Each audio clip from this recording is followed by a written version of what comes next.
ఎంతమంది చెప్పేసరికి నేను కాదనలేకపోయాను అంటాను.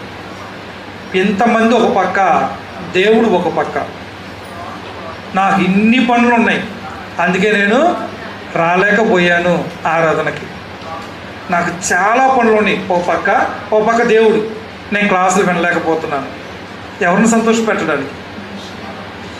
సంతోషపెట్టడానికి? ఒక పక్క దేవుడు, ఒక పక్క నీకు ఇష్టమైన వ్యక్తులు. నీకు వారిని ఇచ్చింది దేవుడే, నీకు అవన్నీ ఇచ్చింది దేవుడే. దేవుడిని బాధ పెడితే అవి దేవుడు వెనక్కి తీసుకోవడం. సౌఖ్యాన్ని, ఆనందాన్ని, సంతోషాన్ని, నెమ్మదిని వెనక్కి తీసుకుంటే ఏంటి మన పరిస్థితి? ఎందుకు దేవుడిని మనం విసిగించాలి అంటాం. విసిగించొద్దు.